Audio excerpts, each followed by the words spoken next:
Hi everyone. I had to take this second lesson into my son's bedroom so that I could do it undisturbed. So this is our second music lesson that I'm going to provide for you so that you can watch it. Leave a comment on my Google Classroom underneath this video to let me know that you watched it.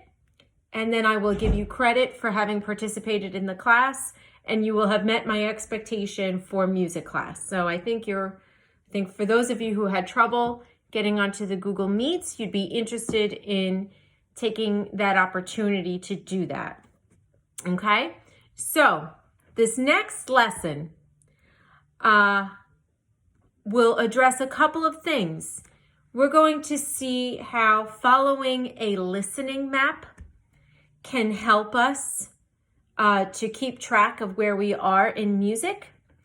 And this is going to also be a similar exercise as the last video, the previous lesson, where we can come up with titles to music that we hear or try to determine that based on what we hear and really thinking about it. So I would like to play a piece for you. This one is by a man named Joseph Haydn. And I showed a picture of him to my students who were on the live meeting. And he kind of looks like George Washington a little bit, but he's not George Washington. He's from a similar time period, though. And this composer, Joseph Haydn, worked for Prince Esterhazy. He was the Prince of Hungary. And his job was to write music for Prince Esterhazy. So he was a very fancy man with a very fancy job, and he worked for a very fancy prince.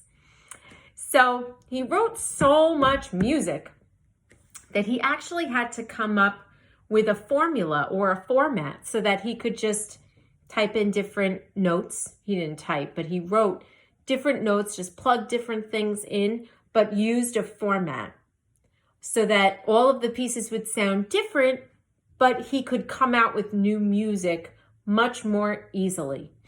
So that was his job. Now, there's a symphony that he wrote for a full big orchestra, and I really like this piece. I want you to see if you can listen really carefully to what the composer is trying to do in this piece, okay? So I'm going to make sure my volume's all the way up. Yep, I'm good. And here we go. You got to listen really carefully because there's a hidden message. You ready? I love this piece. Okay, here we go.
Whoa.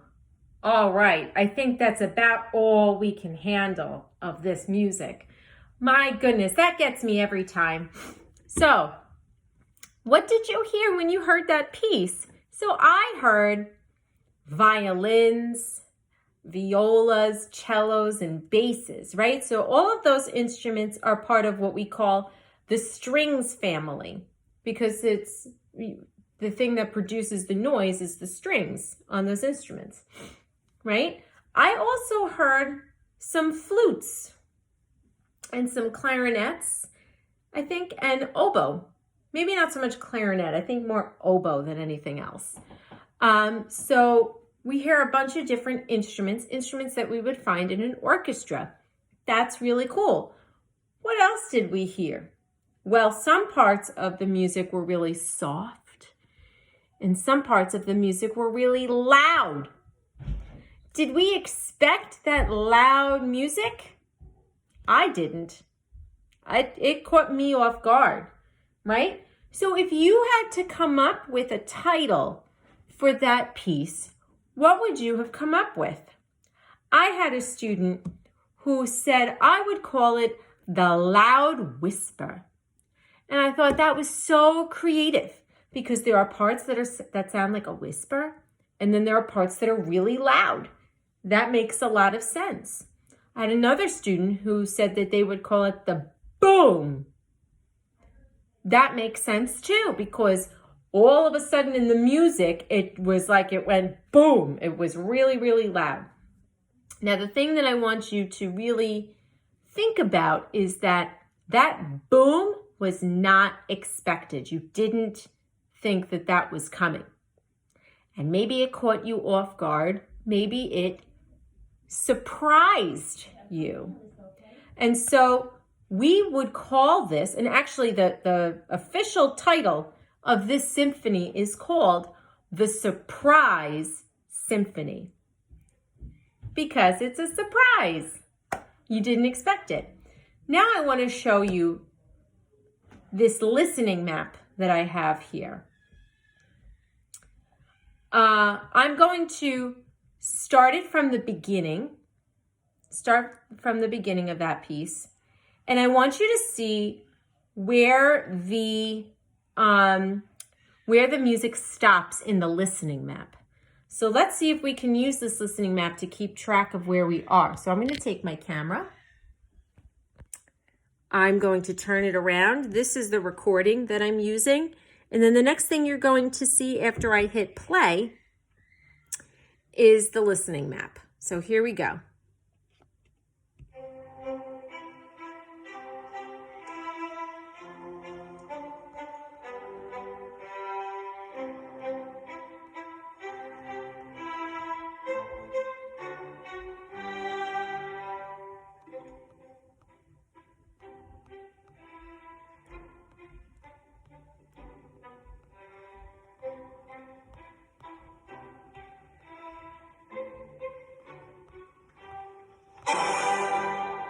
Oh boy, okay, so let's pause that.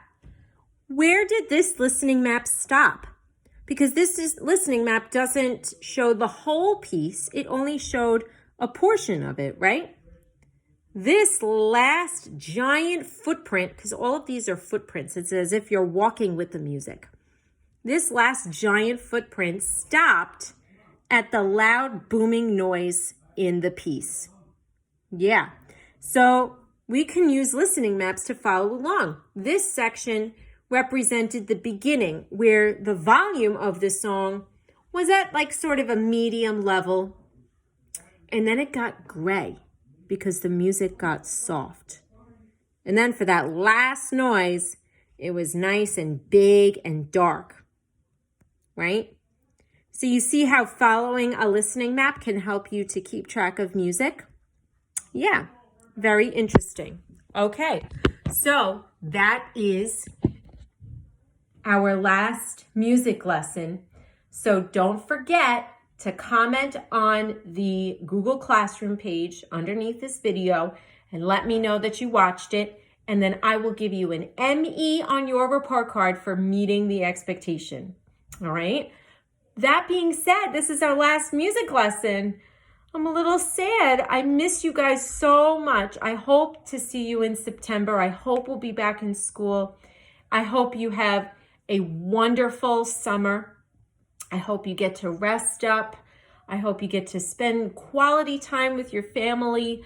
I hope you go to the beach. It's my favorite place on earth, so maybe I'll see you at the beach. I don't know. I go to the beach in Hampton Bees. So maybe you go to a different beach. I don't know. But I'll see you around, hopefully, very soon. All right? Have a great summer. I'll see you later.